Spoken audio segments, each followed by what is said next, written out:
இந்த முயற்சி இதுவரை இந்தியாவில் நடந்ததில்லை. நிச்சயமாக எனக்கு தெரிந்தவரை உலகிலேயே எங்கேயும் நடந்ததில்லை என்றுதான் கூற வேண்டும். இப்படிப்பட்ட ஒரு முயற்சியை திமுக தகவல் தொழில்நுட்ப அணிக்கு கொடுத்த தலைவர் அவர்களுக்கு மீண்டும் நன்றி. எதிரணியில் இருக்கும் பலருக்கு பூத் ஏஜென்ட்டே இருக்கா இல்லாமல் இருப்பாங்க. இந்த BLA 2ன்னு சொல்லுவாங்களே அதுவே இல்லாமல் இருப்பாங்க. ஆனால் திராவிட முன்னேற்ற கழகத்துக்கு மட்டும்தான் அதுவும் தவிர இன்னும் அதை தாண்டி PDSன்ற இந்த புதிய ஒரு பொறுப்பையும் உருவாக்கி தரும் அந்த தெம்பு, அந்த திராணி, அந்த தகுதி திராவிட முன்னேற்ற கழகம் என்ற இந்த மாபெரும் இயக்கத்துக்கு தான் இருக்கிறது என்றது எங்களது பெருமை. இந்த பெருமைக்குரிய விடயத்தில் எனது IT விங் தோழர்கள் மிக சிறப்பாக பணிபுரிந்து எல்லா பகுதிகளிலும் இருக்கும் இந்த பொறுப்பு அமைச்சர்கள் எல்லா மாவட்ட செயலாளர்களின் கருத்துக்களை கேட்டு மிக பிரம்மாண்டமான வெற்றியை இந்த இயக்கம் பெறும். இதன் மூலம் ஏறத்தாழ 2 கோடி இல்லங்களுக்கு நாங்கள் நேரே செல்லவிருக்கிறோம். இதன் மூலம் 1 கோடிக்கும் மேல அதிகமான குடும்பங்களை இந்த ஓர் அணியில் ஈர்க்க போகிறோம்.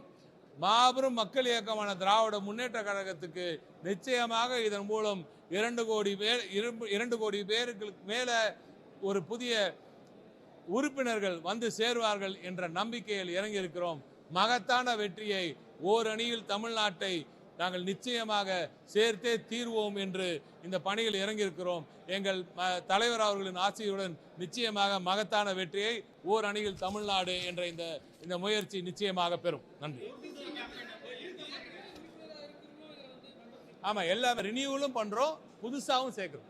ஸோ ரினியூவலும் பண்ணுறோம், புதிதாகவும் நிச்சயமாக சேர்க்குறோம். புதுப்பித்தலும் நடக்கும், புதிதாக சேர்ப்பதும் நிச்சயமாக நடக்கும்.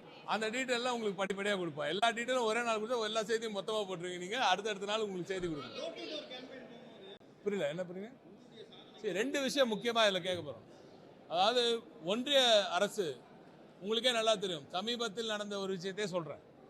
கீழடி அகழாய்வு முடிவுகளை ஏற்க மறுக்கும் ஒரு ஒன்றிய அரசோடு இங்கே இருக்கும் நான் சொன்ன அந்த துரோகிகள் என்று சொன்ன அந்த விடயம் உங்களுக்கு புரிந்திருக்கும்னு நினைக்கிறேன்.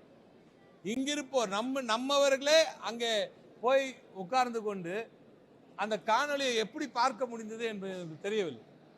அப்படிப்பட்ட ஒரு நிகழ்வும் நடக்கிறது. கல்விக்கான நிதியும் மறுக்கப்படுகிறது. இந்த செய்தியை பட்டி தொட்டி முதல் எல்லா பகுதிகளுக்கும் கொண்டு போய் சேர்க்க வேண்டிய கடமை எங்களது கடமை.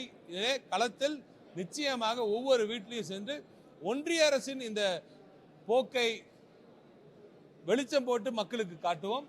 அதை தாண்டி நமது நலத்திட்டங்கள் எல்லாம் மக்கள் நலத்திட்டங்கள் எல்லாம் சென்றடைந்திருக்கிறனவா என்பதையும் நிச்சயமாக சரி பார்ப்போம்.